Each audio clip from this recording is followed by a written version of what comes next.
Waxaan baran doonaa hal-abuuraha caanka ah ee Alexander Graham Bell. Alexander oo caan ku ah ikhtiraacisa taleefanka, waxa uu dhashay 3 Maaj 1847 magaalada Edinburgh ee dalka Scotland. Alexander waxa uu ahaa ilmo aad u xiiso badan oo xiiseynaya cilmiga codka, wuxuuna jeclaa muusiga, wuxuuna naftiisa baray inuu ciyaaro piyaanaha. Aabihiis wuxuu baray aftahanimada ama sida si cad oo sax ah loogu hadlo. Markii uu yaraa, hooyadiis waxay beeshay maqalka, taasina waxay ku dhiirigelisay inuu wax badan ka barto codka. Laga soo bilaabo Alexander da'dii yareyd, Alexander wuxuu muujiyay xiisaha xagga barashada hadalka iyo codka. Waxaa sidoo kale jirtay dhiirigelin shakhsi ahaaneed oo loogu talagalay, sida hooyadiis iyo kadib xaaskiisii oo labaduba noqday dhagoolayaal. Waxaa la sheegay in Alexander oo curintiisii ugu horeysay ay ku timid da'da 12 sano jirka. Alexander saaxiibkiis qoyskiisa waxay lahaayeen warshada burka. Waxa uu ogaaday inay adag tahay in haruurka baalka laga bixiyo. Kadib waxa uu dhisay mishiin isticmaalaya baalo wareeg ah iyo buraash ciyaha si ay u dedejiyaan hawsha adag. Inkastoo yaraantiisii uu guriga wax ku baran jiray, Alexander waxa uu dugsiga sare ku qaatay Edinburgh. Si fiican uguma fiicnayn iskoolka, wuuna ka tegay intuusan dhammayn. Kadib waxa uu aaday awowgii oo ku noolaa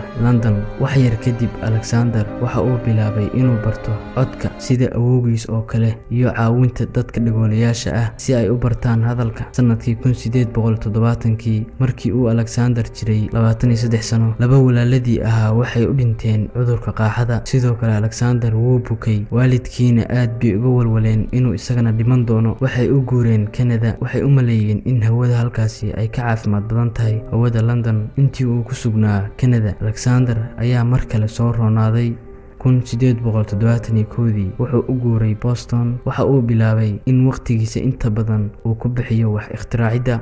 Waxa uu tijaabiyay telegraafka oo hal mar diri karo wax ka badan hal fariin isagoo isticmaalaya dhawaaqyada kala duwan. Waxaana intii uu hawshaasi ku guda jiray uu aaminay inuu ikhtiraacaan awoodo hab uu codka bini'aadamka ugu diri karo siligyada. Alexander wax badan kuma guuleysan hal-abuurkan ilaa 1874 markii uu la kulmay Thomas Watson oo ahaa naqshadeeye koronto iyo makaanig, kaas oo ka caawiyay shaqadiisa. Bishii Maarso 1876, Alexander wuxuu tijaabiyay telefoonkiisa si uu u shaqeeyo. Waxa uu yiri isagoo haysta, "Mudane Watson, halkan kaalay, waxaan rabaa inaan ku arko." Thomas Watson oo ku jiray qol kale ayaa maqlay codka Alexander oo u yimid inuu arko telefoonka. Wuu shaqeeyay telefoonka. Wax ka yar 6 bilood kadib, isku soo bax telefoonno ayaa la bixinayay, iyadoo dad aad u yaabani ay ag taagnaayeen, iyagoo la yaaban inay maqlaan codad dad dhowr mayl u jira oo ka soo baxaya ikhtiraacii Alexander. Wax yar kadib,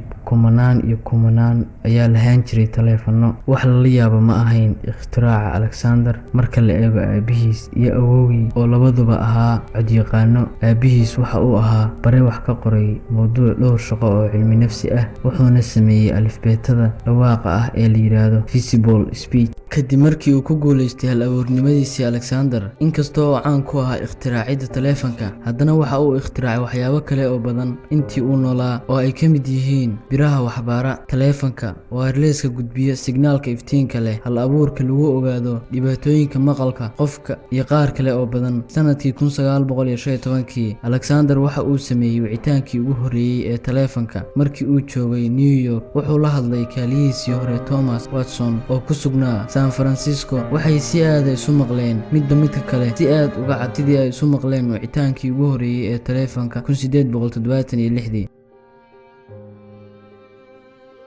Agosto 2, 1922, Alexander wuxuu jiray 70 jir. Wuxuu ku dhintay gurigiisa oo ku yaala Nova Scotia ee dalka Canada. Markii uu dhintay, telefoon kasta oo ku yaala waqooyiga Amerika waa la damiyay oo waa la aamusay si ay u sharfaan.